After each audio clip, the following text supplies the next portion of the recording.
Well, hello ladies and gentlemen, and welcome to Rider Ramblings. It's a lovely day today.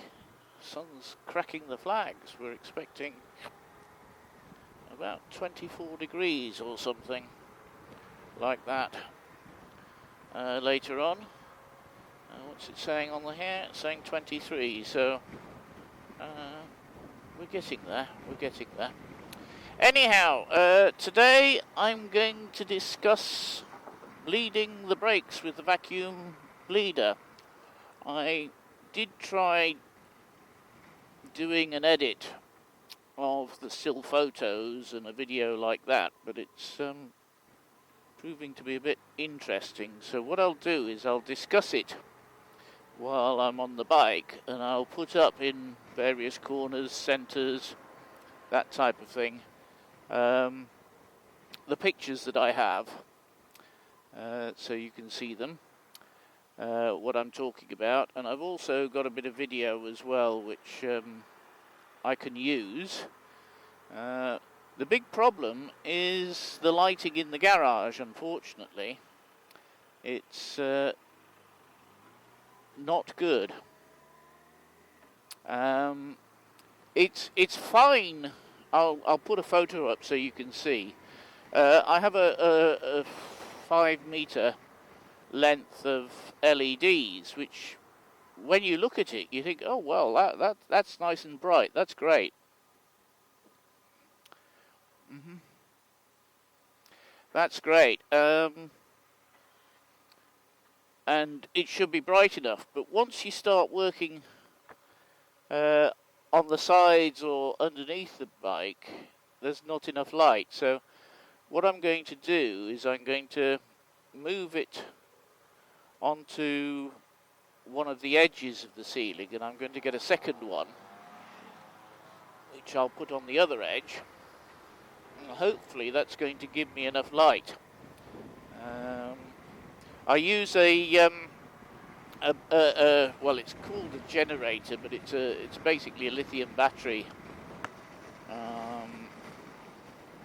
system, which with the strip light lasts about 7-8 hours, something like that, with the LED strip light one on. But if I have two on, it'll probably last half that, I imagine.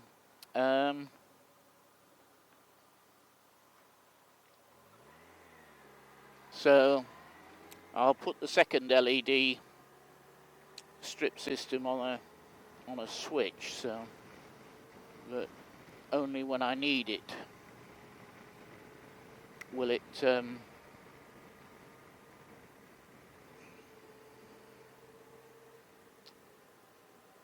will I switch it on and start draining the battery on that. So yes, so I'll have put pictures up so you can see what I'm talking about. I haven't got the second LED strip yet, and I don't actually need it right at this minute, having done all the work. I do have a separate floodlight, which again I'll show you, which I do use. Again, it's okay, but it's not necessarily enough light all the time, and of course you've got to move it about to try and get the right angle and so on. And the other thing I'm going to get before I do any more servicing is a table lift, so I can lift the bike up, because lying on the floor doing a lot of the work was quite honestly not very good. I thought I saw the vehicle trying to pull out. Just hold on a moment. Obviously not. I was dreaming. So I shall be getting a table lift before I do the next service, which will probably be end of spring, beginning of summer next year. We will see. Right, so without further ado, let's talk about the vacuum bleeder system. It's very easy to put together, and the video is showing now. You basically put the short tube onto one of the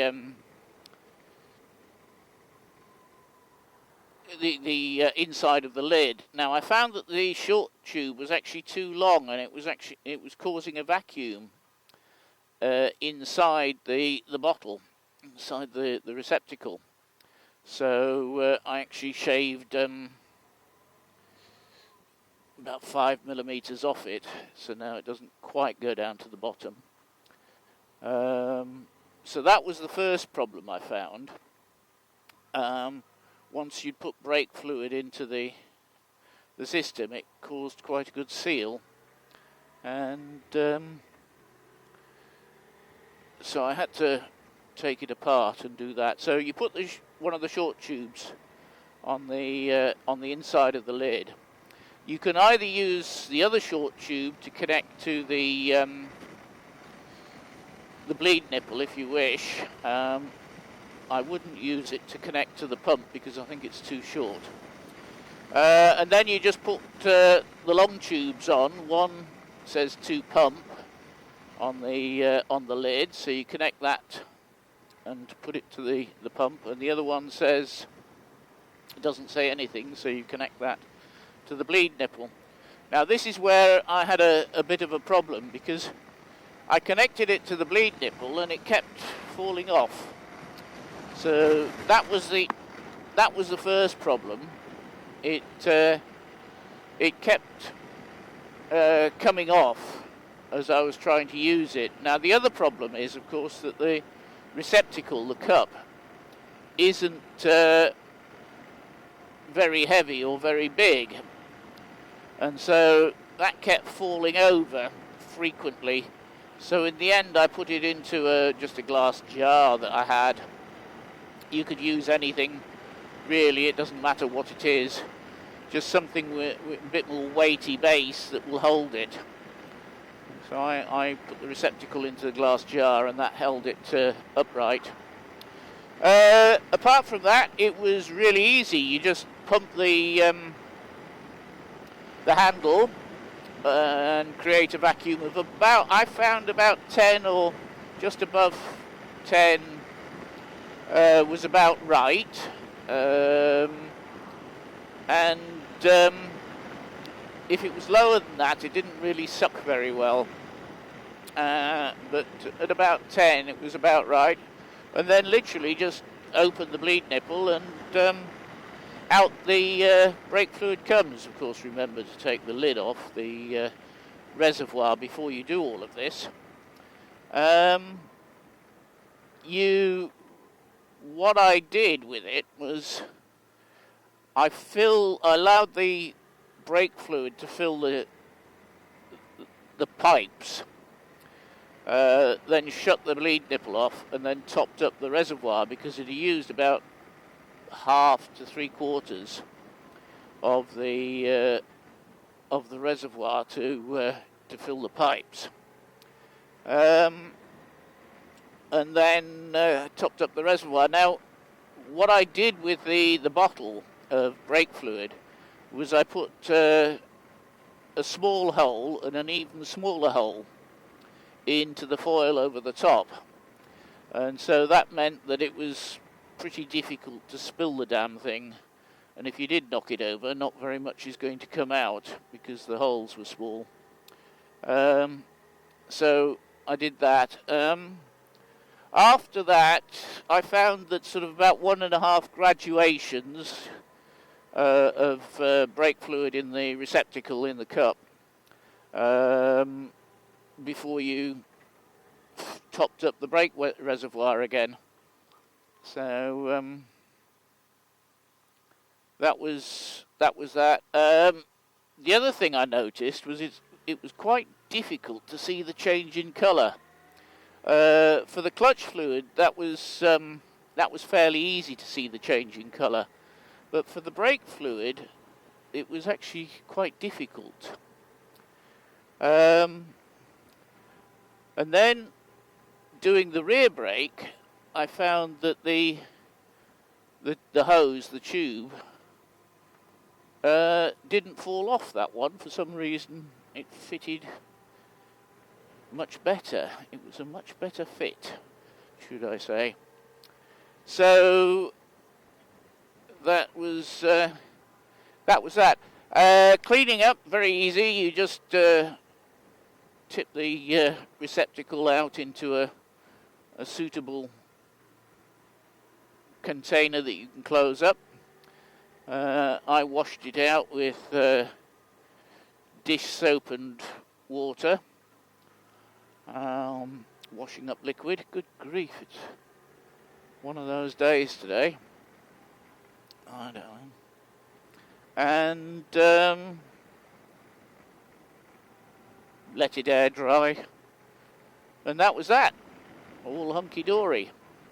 So, very easy indeed. It made my life so much easier. Rather than having to get up and down and open the valve and pump the lever or whatever. It just made life so much easier. So I'd recommend you get one. As I say, they're about 15 quid. In English quids, about 17 or 18 euros in euros, I believe. And made my life so much easier. As I say, if I'd had a table lift, it would have been even easier indeed. So, that's that. Please let me know how you bleed your brakes. Do you do it the old-fashioned way of opening the bleed nipple, pumping the brake, closing the bleed nipple, etc., or do you use a vacuum pump?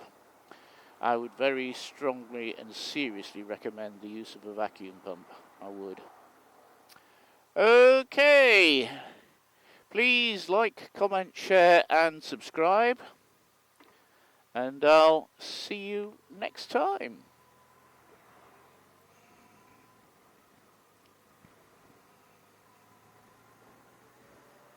Speed camera.